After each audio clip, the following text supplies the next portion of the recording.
Donc c'est parti les gars pour la deuxième partie, on va regarder une petite vidéo qui dure 15 minutes je crois, et ça parle de pas mal de choses autour de One Piece, avec des théories, des petites informations qui sont un petit peu extérieures à l'univers du manga. Donc voilà, on aura des petites infos, ça va être cool, j'ai trop hâte. Donc c'est parti les gars, je vous mets la capture, je regarde si tout marche. Bien le bonjour à tous et à toutes, c'est Goji et j'espère que vous allez bien car aujourd'hui nous nous retrouvons pour une vidéo un petit peu particulière. En effet, si j'ai l'habitude depuis de très nombreuses années maintenant d'écrire et publier des vidéos chaque semaine sur One Piece, en théorisant, spéculant et analysant les mystères de cet univers si fabuleux, aujourd'hui on va échanger de rôle avec Eiichiro Oda. L'auteur se livre dans un question-réponse absolument unique où il décide de répondre à 10 grandes questions de One Piece que les fans se posent depuis quelques mois, quelques années ou quelques dizaines d'années. Une grosse vidéo s'annonce alors dans son contenu. Je vous invite à laisser un like et à vous abonner pour m'aider à passer le cap des 400 000 abonnés. Je vous remercie et je vous souhaite une très bonne vidéo. Question numéro 1. Quand Luffy utilise le Gear 5, il sort des objets comme des lunettes de protection et un casque de baseball d'un Nagoromo. Peux-tu nous expliquer comment ça fonctionne? Réponse d'Eiichiro Oda, c'est l'entrée dans le monde de l'imagination de Nika. Bon, alors, en particulier sur cette première question, il reste assez réservé. Le Hagoromo, c'est donc cette substance nuageuse flottante générée par Luffy lorsqu'il se transforme en Gear 5. Comme nous avons effectivement pu le voir sur Egghead, ces nouveaux pouvoirs lui permettent de créer des objets à partir de ces nuages, d'où la question du lecteur. La réponse d'Oda peut sembler assez logique puisque depuis le chapitre 1044, nous apprenons du Gorosei que Nika peut se battre selon sa fantaisie avec son imagination comme seule limite. Du coup, je viens de me rendre compte qu'il y a peut-être une subtilité à son pouvoir et qu'il n'est pas exactement comme je le pensais. Nous sommes d'accord qu'en tant que Zoan éveillé avec des pouvoirs de Paramecia, Luffy peut influencer son environnement. C'est le propre de leur éveil d'après Doflamingo, Katakuri et même Kaido. Eh bien l'utilisation du Gear 5 plongerait alors ses ennemis et alliés autour de lui dans l'environnement, dans son propre monde imaginaire, comme si autour de lui se trouvait une zone dans laquelle n'importe qui s'y trouvant se retrouve affecté par ses pouvoirs. Il y a beaucoup de retrouvés dans cette phrase, je viens de m'en rendre compte. Un pouvoir qui rappelle exactement ceux d'un personnage qui va vous surprendre, Soul King Brook. Sa technique post-ellipse partie musique plonge ses adversaires dans un monde imaginaire dans lequel ils sont convaincus de vivre alors que ce n'est qu'une illusion. Et dans ce même monde, Brook prend exactement la position de Luffy sautant à la pleine lune. Ce que j'entends par là, c'est qu'en plus d'avoir teasé le principe du Gear 5 dès l'île des hommes poissons, Oda fait de Luffy le propre maître de son monde imaginaire irradiant de ses pouvoirs lorsqu'il se transforme en Gear 5. C'est son éveil et l'influence sur l'environnement qui plonge les alliés et ennemis dans le même monde imaginaire que le dieu soleil. Le moyen le plus sûr et simple de vaincre Luffy en Gear 5 serait alors, contre toute attente, de briser ce monde imaginaire, empêchant les facéties du dieu soleil, un pouvoir que seul Imu pourrait alors posséder. Est-ce que Dragon a déjà vécu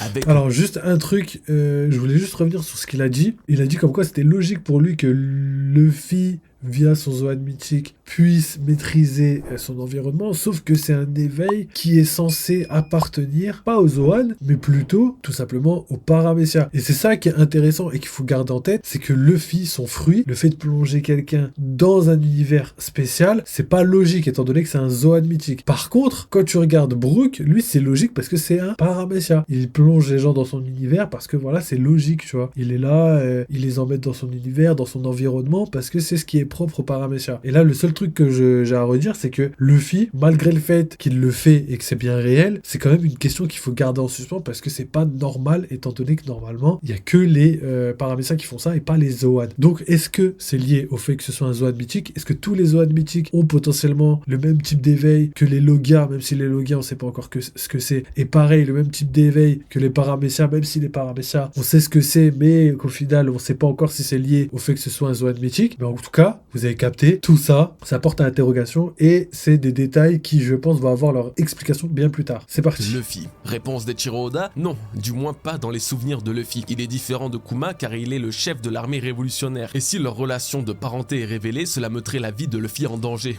Je me demande quel sentiment il a ressenti lorsqu'il a dû quitter sa famille et ce qu'il a pensé en voyant son fils à Lockdown. Cette nouvelle question concerne surtout Dragon et fait énormément écho au chapitre 1101. En plein flashback de Kuma, ce dernier rend discrètement visite à Luffy après avoir déjà découvert son existence lors du raid des révolutionnaires au royaume de Goa pour sauver ses citoyens. À ce moment-là, il se doutait déjà du lien entre ce jeune garçon et Dragon. La réaction du leader des révolutionnaires était d'ailleurs pleine de sens. Qu'aujourd'hui, Oda révèle que Dragon n'a pas vraiment vécu avec son fils est la parfaite continuité de ce chapitre 1101. Un enfant et la faiblesse d'un parent, c'est une vérité. C'est une vérité, mais ce n'est pas non plus un mal. En tout cas, pas pour 99,9% des gens. Malheureusement, Dragon, lui, s'est donné une mission que personne d'autre ne peut accomplir, celle de libérer le monde de l'oppression du gouvernement mondial. La présence de Luffy dans sa vie ne pourra que lui porter préjudice pour accomplir son objectif. Il a dû, s'en détacher. Pour autant, et tout comme n'importe quel parent digne de ce nom, il doit avoir au fond de lui un regret de ne pas avoir vécu auprès de son fils. C'est la raison pour laquelle le parallèle avec Kuma et Bonnie est particulièrement beau. Cet enfant qui n'est pas le sien et qu'il n'a pas choisi d'abandonner volontairement fait un parfait contraste avec Dragon qui a dû se séparer de son fils pour accomplir le plus grand objectif de sa vie. Question numéro 3. Ok, donc là c'est intéressant parce que c'est totalement vrai. Effectivement, le parallèle entre les deux est magnifique. On a quelqu'un qui a dû abandonner un petit peu l'armée révolutionnaire pour élever sa fille. Et donc voilà, tout est légitime là dans ce qui a été dit. Et pour moi, c'est juste un parallèle magnifique. Et Dragon, il faut juste garder en tête que Dragon, il y a beaucoup de gens qui pensent qu'il a abandonné Luffy en tout état de cause. Il y a beaucoup de gens qui disent ouais, les pères dans One Piece, c'est des mauvais pères, machin chose et tout. Mais quand tu regardes vraiment les raisons pour lesquelles il a abandonné, c'est peut-être le meilleur père au monde. Il a peut-être abandonné son fils, mais c'est pour lui offrir un meilleur futur. Il aurait grandi aux côtés de Dragon, de Luffy. La finalité aurait fait que potentiellement, jamais il aurait peut-être libéré le monde et il serait dans un monde fake, mais potentiellement ils auraient pu vivre ensemble. Et là, le délire, c'est que c'est tout le contraire qui arrive et il y a des missions qui sont plus importantes que même élever son propre enfant. Et c'est tout à son honneur. Et potentiellement, on peut émettre la théorie, je l'ai déjà dit, que peut-être que la mère de Luffy vivait avec Dragon et qu'elle est morte tout simplement à cause de ce qu'il est devenu. Exactement comme Ginny, par exemple, qui a été kidnappé par la marine. Pareil pour tous les autres, ils se sont tous fait allumer, que ce soit Kuma, qui a dû se rendre au gouvernement mondial parce qu'ils avaient sa fille, Ivankov, qui a été enfermé. Tu vois, tout ça pour te dire que quand tu rejoins l'armée révolutionnaire, tu laisses beaucoup, tu vois. Tu vas pas comme ça en mode et tu peux partir, revenir comme tu veux, tu vois. Et quand tu sais ça, tu te dis qu'en fait, il y a énormément de sacrifices et potentiellement que la mère à Luffy a été un sacrifice de trop pour Dragon et qu'il a décidé tout simplement de laisser Luffy à son grand-père pour qu'il puisse avoir une vie normale, entre guillemets, mais que lui puisse poursuivre son rêve sans le mettre en danger. Exactement comme dans le flashback de Kuma, comme quand Dragon a pris la parole par rapport à ça.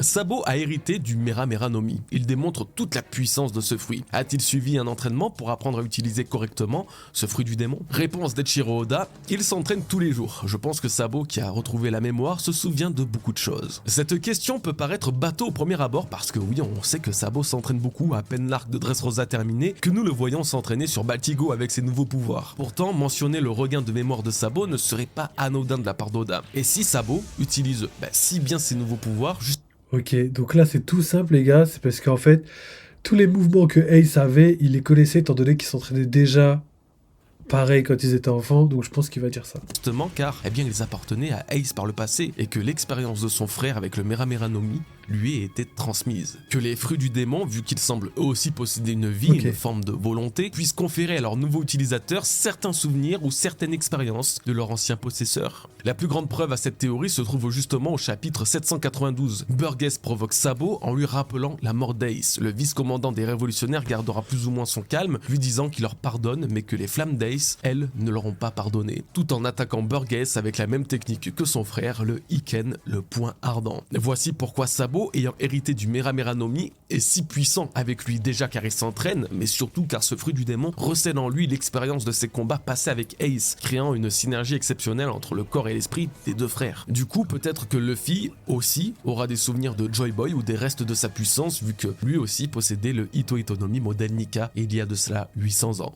J'aime beaucoup les gars parce que c'est vrai que je voyais pas cet aspect profond au niveau des souvenirs transmis via les fruits du démon, mais effectivement comme ils ont une volonté, forcément ça veut dire qu'ils eux-mêmes ont hérité de quelque chose, donc peut-être qu'ils pourraient donner un petit peu des informations aux possesseurs, tu vois. C'est vrai que là pour l'instant on n'a pas d'informations supplémentaires par rapport à ça, mais Luffy potentiellement a hérité de beaucoup de choses sans le savoir, tu vois. Son côté solaire et tout, là depuis qu'il a mangé le fruit du démon, peut-être même bien avant. C'est quelque chose qui lui appartient, mais il y a peut-être aussi une espèce d'inspiration ou même de manipulation, mais bénéfique, qui a justement fait en sorte que certains choix de Luffy aillent dans un sens ou dans un autre. Donc je trouve ça intéressant comme théorie, le fait que les fruits du démon puissent transmettre des données sur la mémoire du précédent possesseur. Question numéro 4. Le navire des pirates de Barbe Noire s'appelle Saber of Chebek, le sabre de Chebek. Cela a-t-il un lien avec Roxy Chebek? Réponse d'Eiichiro Oda.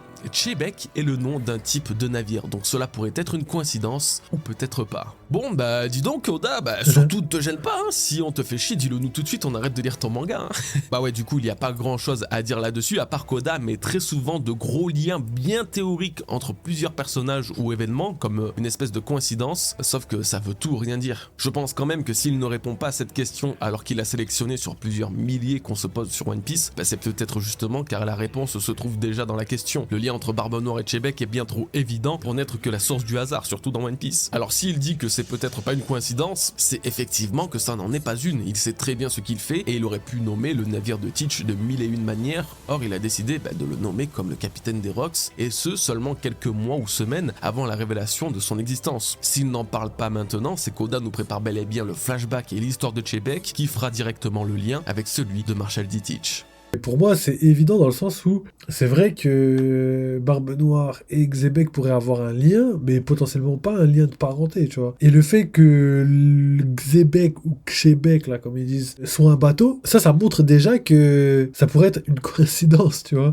Le fait que il y a des bateaux qui s'appellent, à l'époque, tu vois, il y avait des bateaux qu'on appelait les Xebec, tu vois, c'est de là que Oda a tiré son inspiration. Donc peut-être que tout simplement c'était un bateau, même si j'y crois moyen, étant donné que même s'il n'y a pas le nom de Xebec dans le bateau ou pour l'antagoniste principal, mais à l'époque de Roger, et la différence, elle change pas, parce que la finalité, c'est que Barbe Noire a été présentée comme un petit peu l'antithèse de Luffy. On l'a très bien vu quand par exemple Luffy adorait la tarte myrtille, mais pas Barbe Noire, ou le contraire, quand Barbe Noire était content de bien boire et que Luffy trouvait ça dégueulasse. Enfin bref, vous avez compris. Et la finalité, c'est que dans tous les cas, le contraire exact de Luffy, c'est Barbe Noire. Et les deux sont des G, donc il y a une espèce de yin et de yang, les ténèbres, la lumière, qui fait que les deux sont liés dans tous les cas. Que ce soit avec Xebec ou pas Xebec, la finalité veut que ce soit une liaison réelle, étant donné que Roger est lié à Luffy et que Xebec est l'ennemi de Roger, l'ennemi principal. Je pense que la situation pourrait se réitérer à notre époque avec Luffy face à Barbe Noire. Donc déjà le lien existe malgré le fait que Xebec soit là ou non. Question numéro 5. L'attaque Kamuzari qui a vaincu Kid en un coup a-t-elle été apprise de Roger ou Shanks l'a-t-il maîtrisée en l'imitant? Réponse d'Eiichiro Oda. Il s'en est souvenu car il a toujours admiré Roger. Ce n'est pas une chose que n'importe qui parmi les pirates de Roger peut imiter. Donc le talent de Shanks est assez impressionnant. Dans cette réponse, Oda prouve à nouveau que Shanks avait un talent inné exceptionnel, expliquant pourquoi et comment Roger souhaitait faire de lui son héritier comme l'a révélé Baggy au chapitre 1082.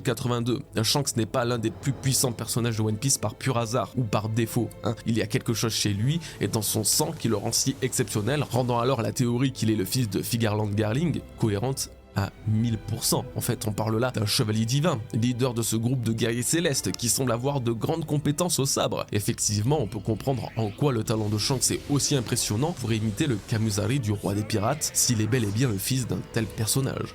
Question numéro 6. Peux-tu nous expliquer comment fonctionne le système de primes de la Grosse Guilde? Réponse d'Eiichiro Oda. L'amiral de la flotte a 5 couronnes, l'amiral a 3 couronnes, le vice-amiral a 5 étoiles, le contre-amiral a 3 étoiles, le capitaine et commodore ont 1 étoile, les officiers de terrain valent 1 million de berry, les officiers de compagnie valent 100 000 berry, une couronne est égale 10 étoiles et une étoile est égale 100 millions de berry. Pour les marines célèbres, c'est un cas spécial. Alors dans cette réponse, Oda nous révèle alors que l'amiral en chef actuel de la marine, Monsieur Sakazuki Akainu, est recherché pour pas moins de 5 milliards de berry par la Grosse Guilde. Tenez-vous bien, ça fait d'Akainu le personnage le plus recherché de One Piece actuellement. C'est pas une blague. La prime la plus haute chez les pirates est accordée à Shanks pour 4 milliards et 48 millions de berry, si on enlève Kaido et Big Mom du coup. Akainu est donc recherché par la Grosse Guilde pour un montant similaire que l'était Barbe Blanche pour la marine, ce que je trouve absolument fou.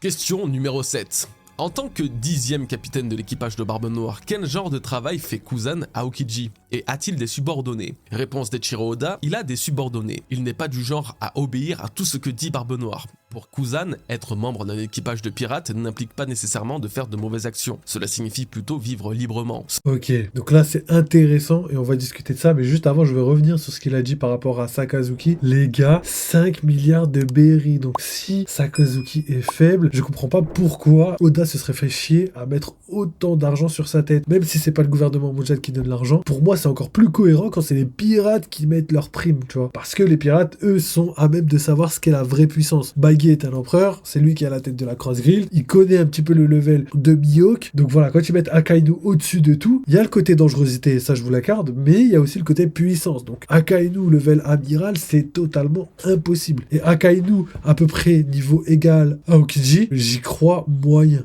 J'y crois moyen. Je pense que Aokiji, s'il peut faire jeu égal avec Akainu, c'est grâce au fait que ce soit le fruit de la glace, le magma, il y a plein de choses qui rentrent en compte, mais la finalité, c'est que Akainu, potentiellement, est plus fort que quelqu'un du level d'Aokiji, mais je dirais plutôt, le level peut être assez similaire, étant donné que voilà, il y a l'entraînement de Garp, etc., etc. Akainu a sûrement aussi grandi en même temps que Dragon, ils ont le même âge et tout, c'est la même promotion et tout, donc il y a des choses qui fait que les deux personnages sont voués à être des personnes ultra puissante déjà de base. Cependant, je pense quand même que Akainu a un level légèrement supérieur à Aokiji, de par le fait que, voilà, c'est un mec ultra vénère, ultra balèze, et c'est lui qui a fini amiral en chef de la marine, contrairement à Aokiji. Et je pense que les fruits du démon ont joué énormément dans le combat entre Akainu et Aokiji. Je sais qu'il y a beaucoup de gens qui disent oui, mais le haki c'est le plus important. Oui, c'est le plus important, mais Luffy sans son fruit du démon, jamais il aurait battu Kaido, même avec le haki des rois, même avec tout ce que vous voulez. Donc, ça veut dire que le fruit fait peser les choses dans la balance. Et aussi, Kaido, c'est quelqu'un qui recherchait énormément la puissance. Lui-même a dit que la puissance, c'était le haki. Pourtant,